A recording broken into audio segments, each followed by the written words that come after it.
Ladies and gentlemen, we are gathered here today to mourn the passing of the old railway. Ashes to ashes, dust to dust.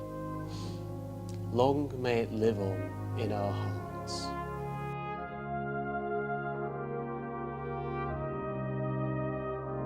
But hang on, why is the old railway dead?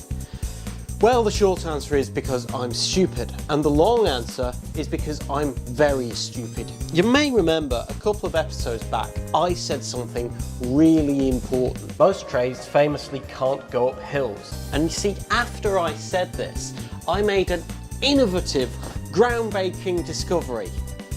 Yeah, trains can't go up hills, not even little ones. Yeah, my DMUs were the only thing that could manage it. Freight could barely do it, steamers would just lock up at the sight of it, and my Voyager believes it's too good for limitations like track. As well as this, it was far too big and boring. This is my entire flat. It is not big enough for a large railway like that.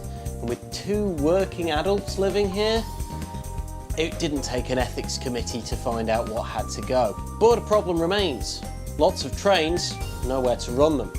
The solution: a railway, a new railway, a smaller yet better railway, able to be stored but with more excitement than just a big loop, a crossover, a station, some actual interest going on, and we will, and you know the words to this next part, do it again, and this time properly. So let's make a new list. Small, has to be less than a metre on all sides. Flat, trains can't go up hills. Set track only. Yeah, me and Flex Track aren't currently on speaking terms. Back into Scarm it is then, and see what I can make with these constraints in mind. And this is what I've got. Set in 0.64 metres squared, that's 800 millimetres per side, with all set track across 2 radii, a 2-track rural station stroke passing place, even a little bit of a shunting puzzle, and for even more to do.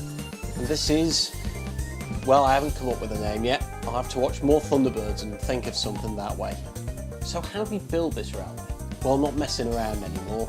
We're going to do this properly. And step 1, we're going to go to a timber yard and get some nice thick ply, more than 9 millimetres, something a pin can go all the way through. This is going to be strong and easy to store, so we don't need to mess around with foam and torsion boxes. Back at home, we can look at the track I already have and see what we need to get to the model shop to properly build the layout out. Off to the model shop and get to what's needed, resist the temptations of the second-hand cabinet, and back home again to start the building phase.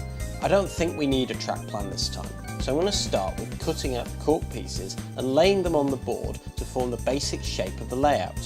With that laid out, we can take the track pieces and whoa, we need to do some soldering first. One consistent problem I had with the last layout was the idiot in charge of the whole thing. Me. Another was the unreliability of the power delivery. My previous method was to use speaker wire electrical tape to the fish plate wires. This provided a connection so loose that if a butterfly flapped its wings 10,000 miles away, all my trains would lose power and stop. But now I have a soldering iron. So, in the most technical way, I'm just going to slop it on there, cover it in heat shrink, and pray to whatever great and holy omnisire covers shoddy electrical work. All that's left to do now is to attach the fish plates to the layout, wire them up to the controller, and turn it on. And it works! Finally, at long last, I have an operational model railway, and one that isn't too large and can be kept away in a reasonable way. I am genuinely so happy with how this came out. This is probably one of my best looking N-gauge layouts that I've made. Well, no, it is my best looking N-gauge. It is just, well, it was just about keeping it simple, no fancy slopes, no bridges, just set track, in plywood, how they did it, how they've always done it, and it's just come out brilliantly. And just, well, you can't argue with results, can you? And seeing that Voyager go round, famously my fustiest engine, it's fantastic to finally have a working place where I can play trains. Well, what's to do? What's to do next time? We've still got sidings to build, and I might even get some ballasting done next time, so all very exciting stuff to look forward to. Like the video if you liked it, comment if you have anything to say, subscribe if you want to see more, click the bell if you want your phone to ping every time I upload a video, and I'll see you all next time.